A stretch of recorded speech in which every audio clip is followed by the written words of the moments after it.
Son un eslabón clave en la lucha contra el crimen organizado.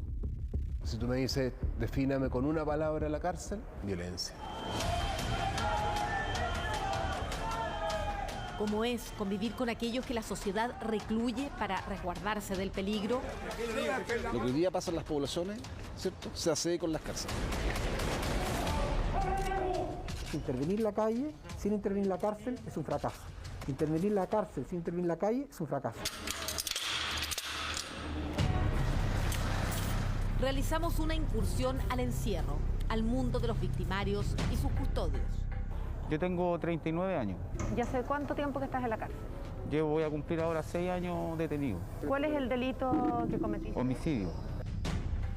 Yo creo que no existe condena para poder pagar lo que yo hice en realidad. Es posible rehabilitar en un modelo en crisis, tensionado por el hacinamiento y la escasa infraestructura que soporta una batalla permanente. El modelo de cárceles concesionarias yo creo que habría que repensarlo, particularmente en materia de rehabilitación. Cárceles al límite, el estallido tras los muros.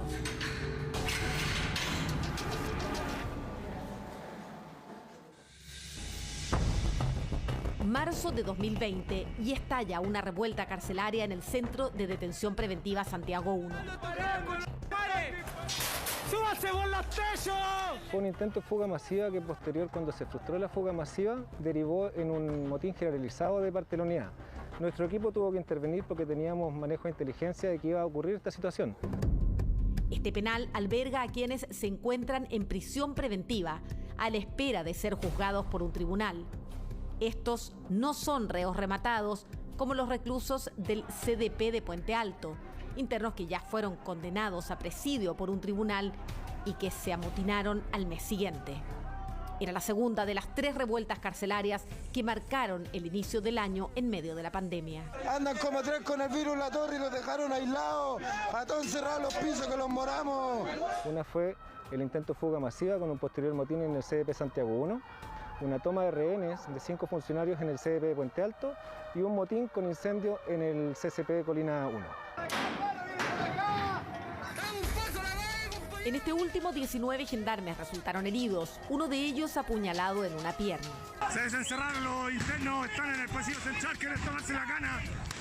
Un caos, haya un caos generalizado. Todas las torres con internos o reos sobre los techos, lanzando fuego, lanzando piedras, vasos, todo lo que tienen a su mano, tirando. Ellos generalmente tienen armamento cortopulsante o cortante, que son los famosos estoques. Las restricciones propias de la pandemia acrecientan la ya tensa situación que se vive tras los muros de las cárceles chilenas. Sacamos todo lo que tenían, camarotes, mesas, bancas, sacamos todo y recién imprimimos un desastre. Y ese ingreso es paulatino, no es explosivo, porque el caos ya estalla. Muchos de ellos no quieren participar en el motín, entonces esa gente se saca de forma inmediata. Los equipos antimotines se entrenan para operar en espacios reducidos y enfrentar a grupos de agresores atrincherados. La intervención en sí consistió en ingresar a los módulos, aplicar el protocolo de uso de la fuerza, llamar a los internos a que desistieran de su actuar, posterior una demostración de fuerza y por último la aplicación de la fuerza. No hubo ningún interno que fuera dañado ocularmente. Todos los disparos de nuestros operadores fueron dirigidos a las extremidades inferiores. ¡Mire cómo lo están tirando escopetazos aquí en la Torre 4A! Pero estas imágenes registradas por los reclusos hablan de que al menos hubo un herido por perdigones en el rostro. ¡Están tirando perdigones de acero, estoy ch... La institución realiza un permanente trabajo de inteligencia, procesa información para prever situaciones de conflicto. Eso les permitió controlar en tiempo récord las 3 revueltas del año pasado. Si ese motín hubiera sido unos 15 años atrás, 20 años atrás, hubiera durado 2 días. Nosotros dimos la solución en 1 hora y media prácticamente. Fue la solución súper rápida. ¿Esos productos en los entrenamientos? No. El hacinamiento que afecta a la mayoría de las cárceles chilenas dificulta la distancia social y las medidas de higiene necesarias. Comparado con otros países tenemos tasas de encarcelamiento muy altas. O sea, no es que nosotros encarcelemos poco como la gente tiende a creer, o que exista la puerta giratoria, en lo absoluto. En Chile hay 216 personas encarceladas cada 100.000 habitantes, más del doble que en la Unión Europea, donde hay 103 reclusos por cada 100.000 personas. Pero aún estamos bajo el promedio de América Latina, cuya tasa supera los 240 encarcelados. ¿Requerimos más cárceles? Yo creo que sí requerimos más cárceles, pero para reemplazar las estructuras obsoletas que tenemos actualmente. Yo no creo que sea necesario encarcelar a más gente.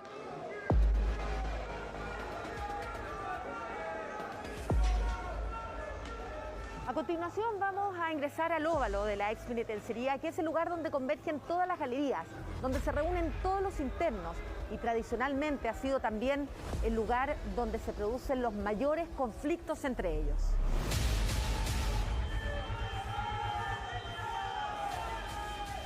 Es en este lugar donde se visibilizan las expresiones más violentas de la cultura criminal.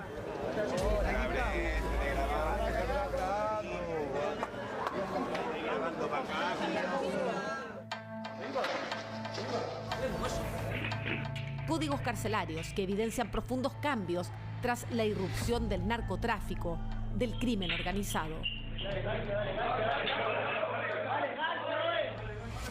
Ciertos ritos que antes eran característicos de la población penal, ¿no?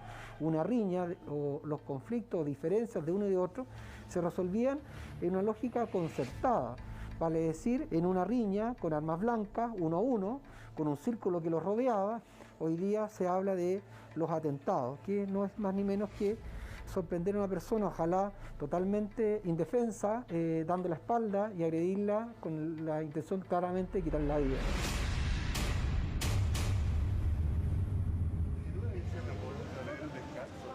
El sacerdote Luis Roblero es el capellán de Gendarmería, convive con los reclusos y conoce de su voz cómo han cambiado los penales.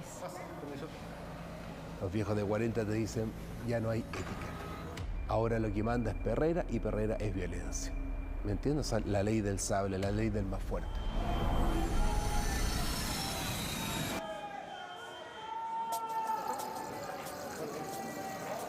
Flores, habilita la 4, por favor, la calle 4. ¿Cómo están? Bien, bien. ¿Con mascarilla, por favor? La visita sorpresa nos permite constatar que los internos son reacios a las mascarillas. Las usan solo porque estamos ahí. Atento a el funcionario, ábrale vacío a los funcionarios, pongan su mascarilla, hermano. Sí, acá tengo hartas mascarillas. Hermano, cuéntame una mascarilla de esa. Toma, mira. Esta es una calle donde alberga la cantidad de 367 internos. Son gente que es de la religión evangélica. Igual manera hay gente que viene acá a este sector arrancando, digamos, de alguna manera de las demás dependencias, donde aquí tienen una tranquilidad, porque tienen conflicto con internos de otras galerías. Y al igual que en la calle, muchos internos se mostraron reticentes a la vacuna en un principio. Esta es población de riesgo desde el punto de vista sanitario. Hay gente que en libertad no consulta los servicios de salud, que no tiene conceptos de autocuidado, de la protección de su vida. Y es que si en el espacio libre es complejo controlar la pandemia, más lo es en una cárcel. Todos con mascarilla. Ellos son positivos a COVID. Entonces están siendo trasladados al módulo donde se mantienen segregados mientras están en el proceso de COVID, digamos, ¿ya? Y posterior la cuarentena después del término, digamos, de la estadía que van a tener hoy día ellos allá. Nosotros estamos hablando de una población de 38.000 personas privadas de libertad y hemos tenido, desgraciadamente, 29 fallecidos y no más a nivel país. O sea, de alguna manera había como una expectativa de que esto iba a ser una tragedia. Afortunadamente, como te digo, y gracias al equipo, al trabajo de todos, esto no ha sido así hasta el día de hoy. Todavía nos queda camino por recorrer. Vacunación masiva de internos y testeos activos de posibles contagios fue la estrategia que implementó Gendarmería con el apoyo de las universidades de Chile y Católica. Se suspendieron las visitas presenciales, solo contactos telemáticos y un ingreso de encomiendas controlado. Este aislamiento doble tensiona el clima interno en los penales. Como no hay visitas, proliferan los pelotazos, objetos y sustancias prohibidas que son lanzadas sobre el muro hacia los patios de la cárcel. Los narcotraficantes con dinero, en cambio, utilizan drones para burlar la vigilancia. Hoy día la tecnología que están aplicando es tecnología de punta para poder ingresar droga acá. Tenemos un dron que es un Mavic Pro que está cerca de los 2 millones de pesos, que fue de lo que pillamos acá.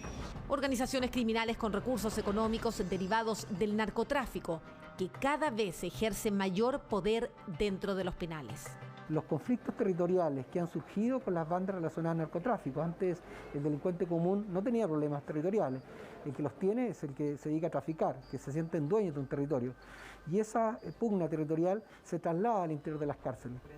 El actual director de la institución es el coronel Cristian Alvial, quien le otorga a Gendarmería un rol fundamental en la seguridad ciudadana. Tenemos que seguir potenciando todo lo que es investigación, análisis, inteligencia de estas bandas criminales mientras están cumpliendo condena. Y eso es necesario también que se incorpore a Gendarmería en este circuito de seguridad pública, que tenga una relación mucho más fluida con el Ministerio Público, con las policías, porque esta delincuencia no da tregua. A diferencia de muchos de sus predecesores que asumieron ese cargo por mero cuoteo político, Alvial es un funcionario de carrera en la institución. Toda la política del clientelismo deja muchas deudas que después tú tienes que pagar. Acuérdate de las pensiones que se dan en Gendarmería. Pensiones de 4 millones, 5 millones. Y aquí nadie sabía nada. Y yo me acuerdo haberlo dicho. Oye, pero ¿cómo? Pese a que visten uniforme y portan armas, los gendarmes no integran el selecto escalafón de las Fuerzas Armadas y Carabineros. Son una rama subvalorada y muchas veces mirada en menos por los uniformados y la sociedad civil. ¿Sientes que es valorado el trabajo que hacen en Gendarmería? Cuando tú le dices a alguien, ¿en qué trabajas tú? Yo soy gendarme. Sí, mucha gente se alarma y es como, no te puedo creer que trabajes en Gendarmería. Generalmente la gente como que se espanta, que es como el trabajo que ellos nunca realizarían. Pero yo creo que uno a través del tiempo se va acostumbrando y lo hace parte de su vida. A mí por lo menos me gusta lo que hago.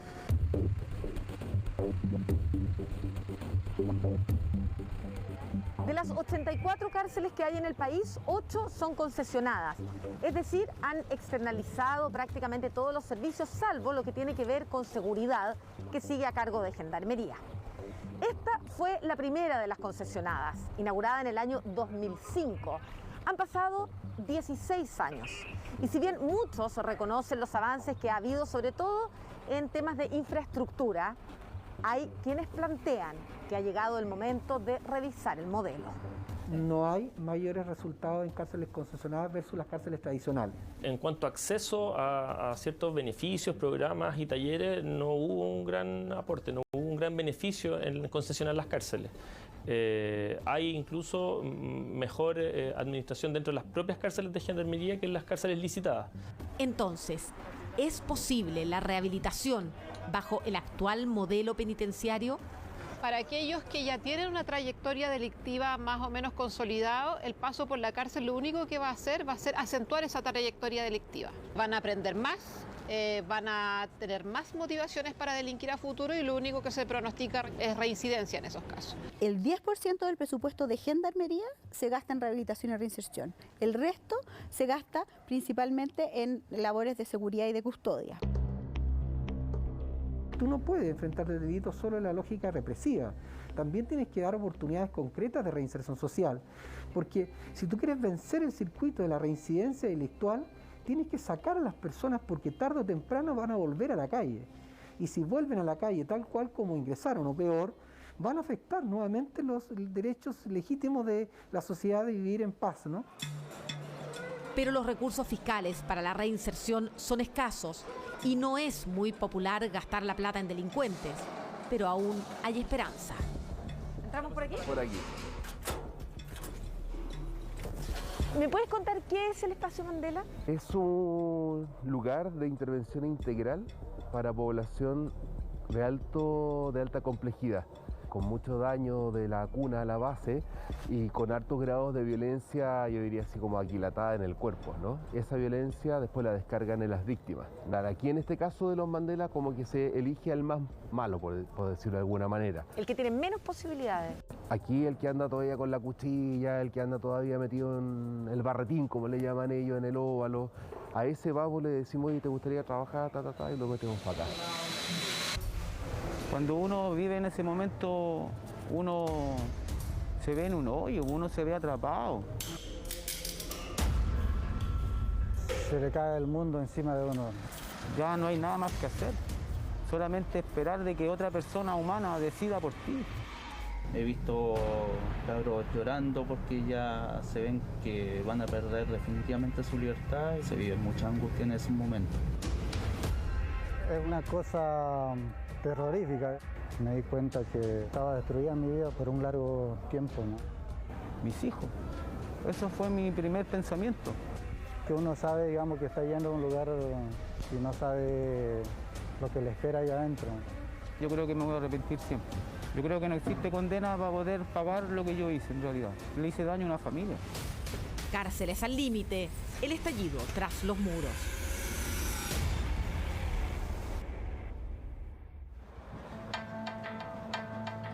Es casi medianoche y caminamos por las techumbres de la ex penitenciaría de Santiago. Mira, ven. Están afilando un estoque. Acá. Esto es el umbral para que lo veáis.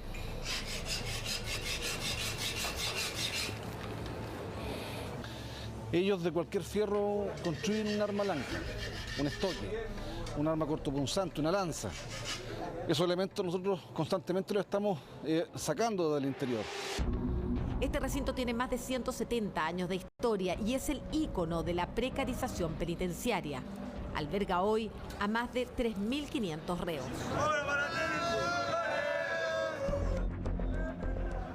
Conviven aquí bandas que en la calle son rivales, muchos condenados por ajustes de cuentas, homicidios por peleas territoriales entre narcos. No basta la encarcelación para pensar o creer que la labor de la banda criminal se inhibe o finaliza. Creemos que sigue claramente funcionando desde el interior de los penales. Hemos tenido eventos bastante violentos, con resultado de muerte incluso, en que bandas rivales se han agredido a mansalva. La añosa infraestructura no permite segregar. Cohabitan cientos de reclusos separados en calles y galerías con el único criterio de evitar que las pugnas que traen desde la calle deriven en conflictos tras los muros. El conflicto que se genera en la población repercute en la dinámica interna del establecimiento penal. El barrio y la cárcel están íntimamente conectados. O sea, un ajuste de cuentas en la calle se traduce en un ajuste de cuentas dentro. Estos videos registrados por los propios internos revelan la violencia intracarcelaria. En la galería viven 200 personas o 150 personas y las celdas no tienen reja. Entonces tú cierras la reja de afuera. Por lo tanto, el colectivo queda en esa galería con libre tránsito, lo cual se presta para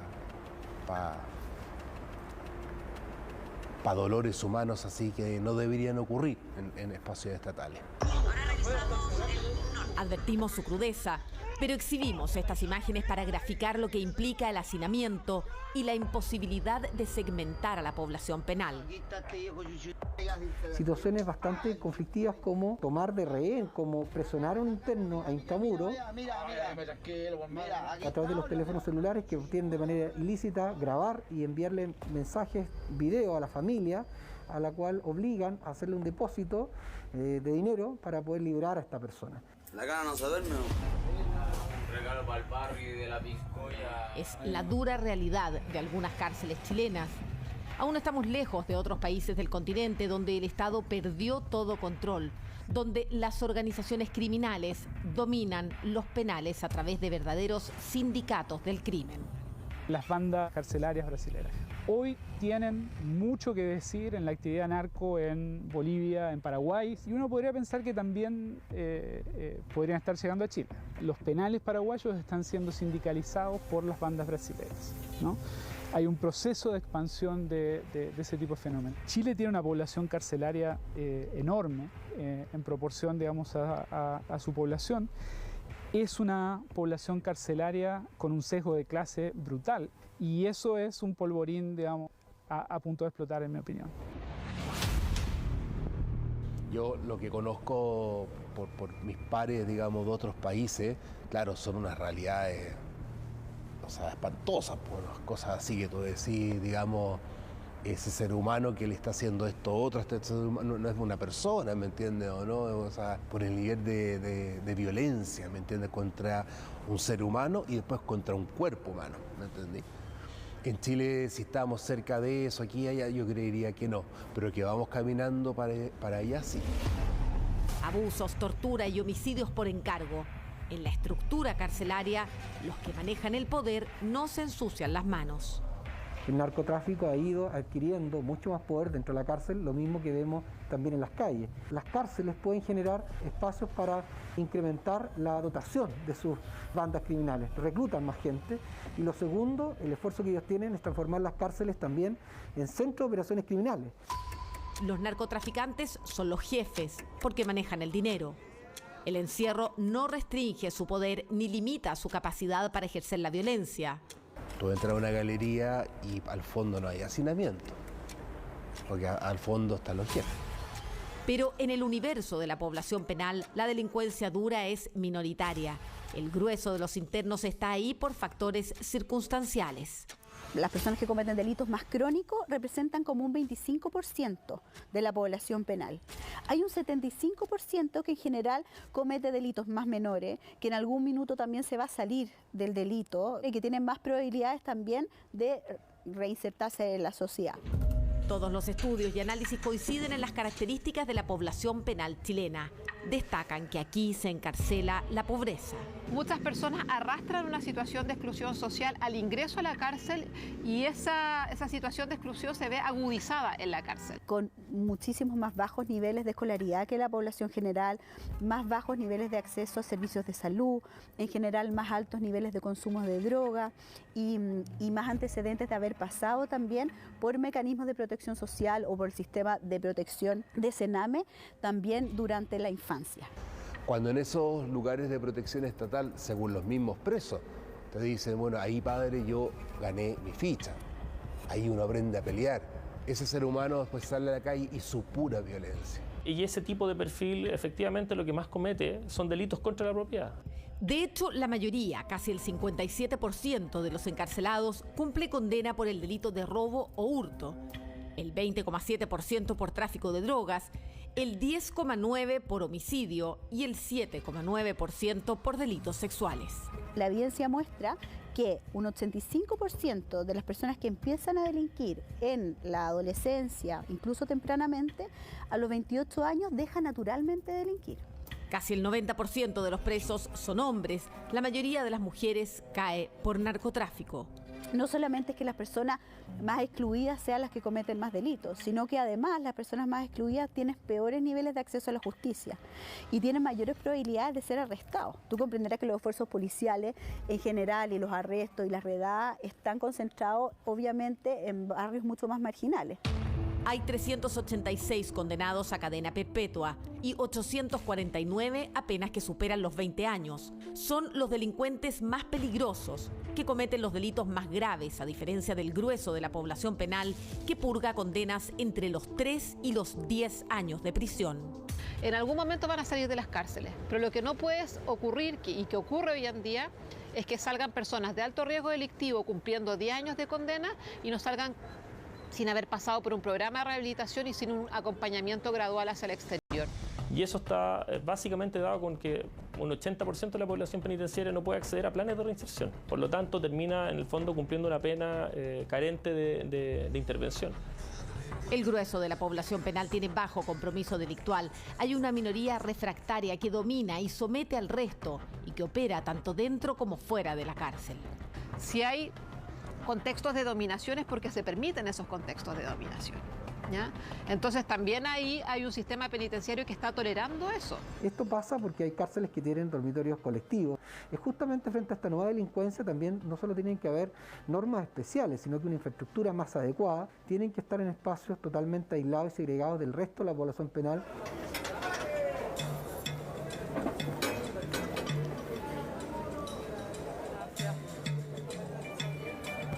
Este es un sillón más que nada, solamente un sillón básico, pero para que no fuera solamente un sillón básico, nosotros tratamos de que se articulara.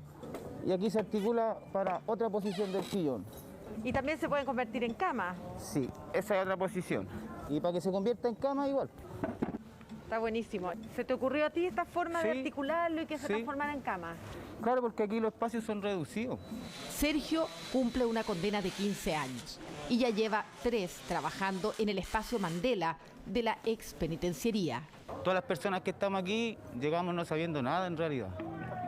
Y aquí nos instruyen, hay profesores, nos ayudan psicológicamente, moralmente, nos enseñan a trabajar. Y aparte que el espacio aquí es tranquilo, entonces eso da para que nosotros podamos crear. Por la pandemia, solo 10 participan hoy en los talleres. Normalmente son más de 150. Gente como nosotros que a lo mejor no tenemos estudios, no tuvimos los recursos, el apoyo, no tenemos a qué recurrir. En cambio aquí en este lugar, aquí hay gente que sí apuesta por uno, que sí cree en uno. Sergio vive un proceso de cambio y lo demuestra con su trabajo. Pero cuando salga libre, ¿cómo lo acogerán afuera? El problema es que el ser humano es parte de una comunidad y para que tú cambies o para que tú modifiques conductas de bien a mal, de mal a bien, para donde sea el movimiento, también hay una comunidad que te permite eso. Tú cumpliste la condena y te notifica Gendarmería, tú tienes que firmar, te entregan las cosas con las que entraste y ya en libertad a las 2 de la noche te abren el portón y estás ahí afuera. Y esa persona, claro, debiese seguir adelante. Lo que pasa es que falta infraestructura que apoye este tipo de procesos de reinserción. A esta realidad se suma el estigma social y la carga de violencia que deja la experiencia carcelaria. Cuando sales en libertad, sigues preso finalmente. Sigues preso de la violencia. La condena no termina cuando el juez te dice, listo señor, usted se va cumplió su condena, se va libre. Eso es una cuestión de fantasía, de papel. La gente sale a la calle, pero sale con una condena redoblada afuera, ¿no? El 80% de la población penal no puede acceder a ningún plan de rehabilitación porque no hay recursos. Ellos viven la violencia cotidiana del encierro sin opciones. Sergio y sus compañeros del módulo Mandela son parte de los pocos que acceden a la esperanza de algo distinto. Vale la pena en invertir en las personas que estamos aquí porque habemos muchas personas que estamos aquí, claro, todos por un error, que es lógico, estamos pagando nuestras consecuencias, pero también tenemos el derecho a una oportunidad. Entonces hay mucha gente esperando esa oportunidad. Aquí nosotros en este espacio somos 10 personas que tenemos la oportunidad, pero allá afuera hay 5.000 personas detrás de esa reja que también están esperando la oportunidad. También tienen familia, hijos, quizás una vida más dolorosa de la de uno. Son personas que no saben nada, algunos no saben escribir, es porque no se les ha dado la oportunidad. Entonces aquí, siendo todo malo, dentro de una cárcel donde todo se ve malo, es bueno tener un espíritu de esperanza y transformarlo en un aprendizaje. Son entornos violentos, son entornos agresivos, donde efectivamente el que tiene más fuerza es el que logra dominar el entorno. Tenemos privados de libertad que son líderes de bandas delictuales que siguen liderando desde el establecimiento penitenciario. Cárceles al límite, el estallido tras los muros. ¡Preparen! El operador tiene que tener la capacidad de manejar una cadencia táctica. Una vez que realizó un par de disparos, tiene que reabastecer su arma para no quedar nunca en condiciones de su arma desabastecida. Conviven con delincuentes de alta peligrosidad. Prepare, es impacto hombro-pierna.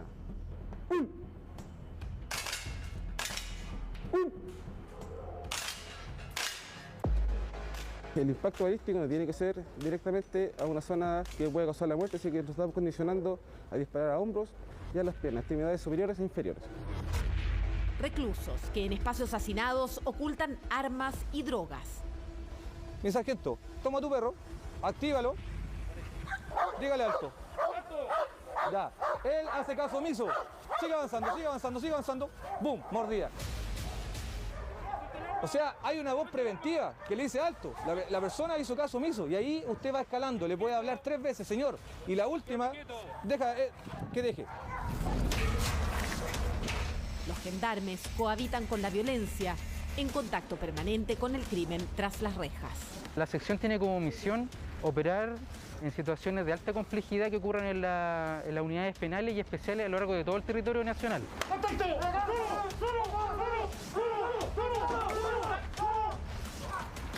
Tiene como misión desarticular o neutralizar acciones violentas por parte de la población penal como toma de rehenes, fuga de internos portando armamentos de fuego explosivos, motines en progresión o cualquier otra que el mando institucional estime pertinente de operar. Es parte de la rutina de los grupos especializados de gendarmería.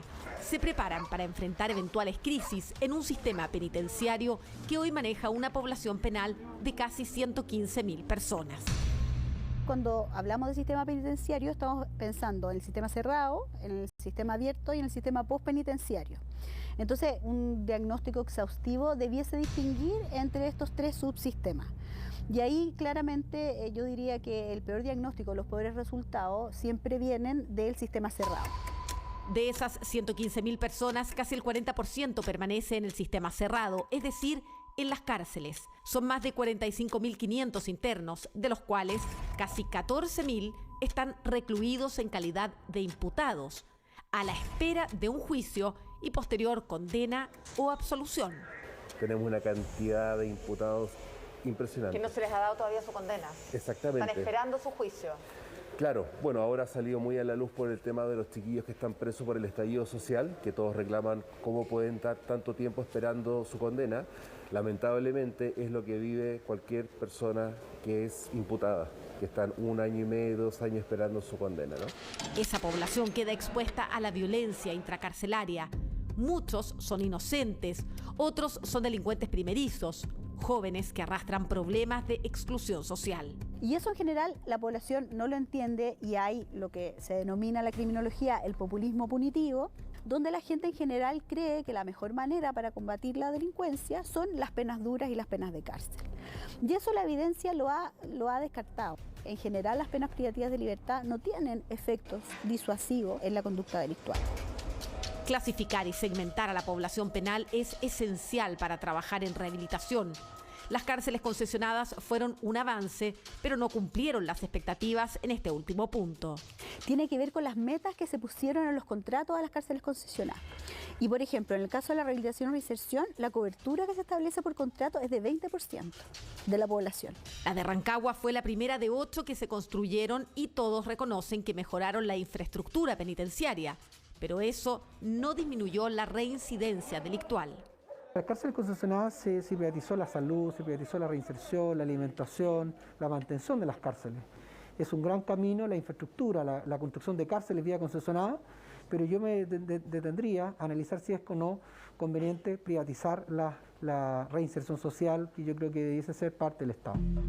Otro tema es el costo.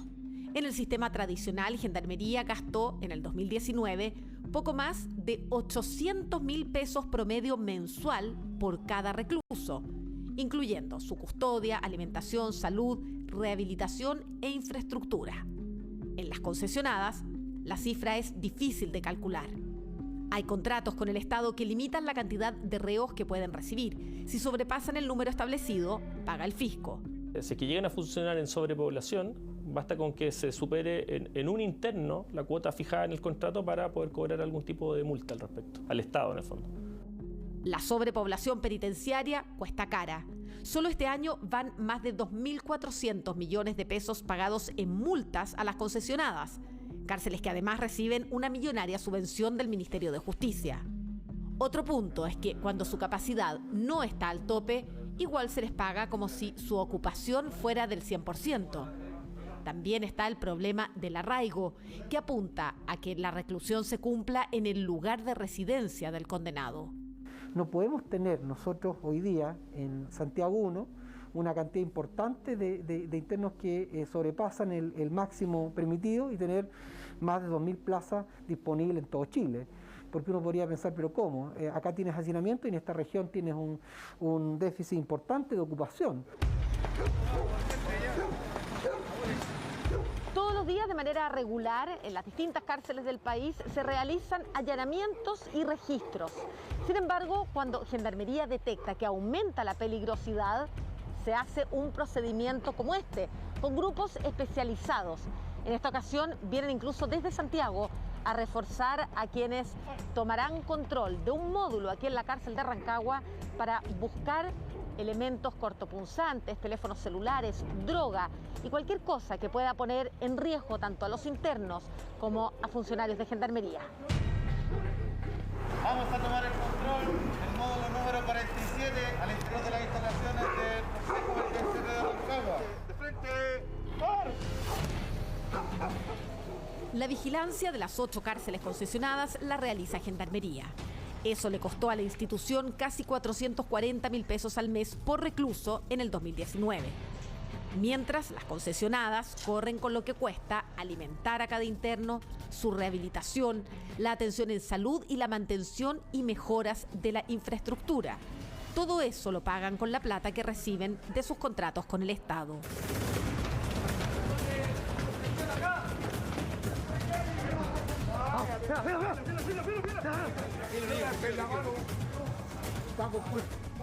Cuando nosotros recibimos cualquier tipo de internos, estamos recibiendo finalmente a alguien que está asociado o ligado a una organización criminal afuera.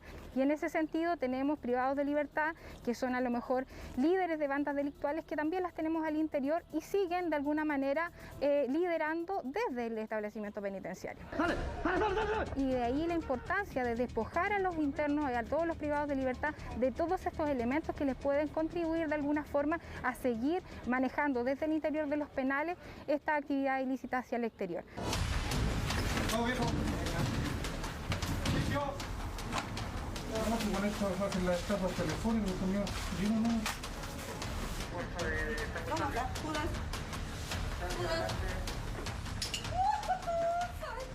Aparentemente marihuana. Voy a dar las cuchillas normales de cocina, le sacan el filo para apuñalar igual. Celular. Ficha artesanal.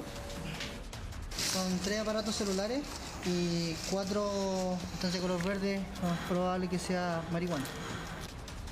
Se lograron incautar fermento artesanal, armas blancas, teléfonos celulares y se le están aplicando las pruebas de reactivos químicos para poder determinar si es que también estamos en presencia de alguna sustancia ilícita. Es tal el poder económico o de coerción de estos grupos criminales que compran a gendarmes o abogados o en su defecto los extorsionan para acceder a celulares o drogas. Déjese un abogado por ahí. Fíjate, el abogado le solicité revisar la carpeta y en su interior tenía un cargador. Sí, no, saque todo lo que mejor, saque todo. Saque todo. ¿Tenía conocimiento de esto, me imagino? ¿De qué? De lo que venía acá en la carpeta. La carpeta sí. ¿Sí? Sí. Pero de los celulares sí, pues, claramente. Que si la corrupción existe, pareciera que sí, pues. El director actual, no sé, lleva como 300 desvinculados en un año. Esas son cifras públicas. A mí no, que no me vengan a decir el padre ande sapeando. Desde 2017 a la fecha son 325 los funcionarios dados de baja por faltas a la probidad y 141 por incumplir las obligaciones funcionarias. Con este tipo de operativos, Gendarmería desbarata el negocio interno y evita, al incautar celulares, posibles vínculos criminales con el exterior. Los aparatos también aportan información para el trabajo de inteligencia. Nosotros creamos el Departamento de Investigación Criminal y el Departamento de Inteligencia Penitenciaria. Estos departamentos están focalizados justamente a atender esta nueva complejidad de esta delincuencia, ¿no? Pero se tienen que dotar también de herramientas y de recursos para seguir investigando el cómo esta delincuencia se rearticula en espacios carcelarios y sigue tratando de mantener su red criminal. Gendarmería aspira a implementar regímenes penales diferenciados, es decir, restringir aún más la libertad de los internos peligrosos y refractarios para que pierdan el poder que detentan dentro de las cárceles. Hoy en día existen módulos de mediana y de alta seguridad que precisamente están destinados a segregar a aquella población que pueda presentar, digamos, mayor complejidades en términos de la vida interna. Creemos que en esta nueva configuración de la delincuencia criminal también se va a requerir infraestructura, vale decir, no pueden existir cárceles de máxima seguridad o de alta seguridad en donde existan dormitorios colectivos. Este tipo de nueva criminalidad necesita celdas individuales y regímenes diferenciados de reclusión. Eso es una lógica que no está instalada. Tampoco lo está invertir en rehabilitación, pero hay coincidencia en que la fórmula más eficiente para combatir el delito es dar mayores opciones a quienes acepten ser intervenidos psicosocialmente para salir de la delincuencia. Yo creo que el modelo penitenciario en general, no solo el de administración directa y licitaciones, debe ser revisado. O sea, hay problemas y falencias graves en la reinserción social de nuestros internos. A los más peligrosos eventualmente los podemos mantener en unas cárceles concesionadas, aquellos que no lo son los podemos distribuir en cárceles que tengan mucho más espacio precisamente para desarrollar su trabajo o para asistir al colegio. Pero lo más importante de todo esto es que lo que no podemos hacer es dejar sin oferta a aquellas personas que presentan un mayor riesgo para la seguridad pública. Yo creo que la inversión que hace el gobierno en las cárceles, yo creo que es poco. Todos quieren la oportunidad, entonces a lo mejor no se trata de que si estará bien hecha la inversión o no, a lo mejor se trata de que hay que invertir, pero en la mayoría de los internos, pues no en unos pocos.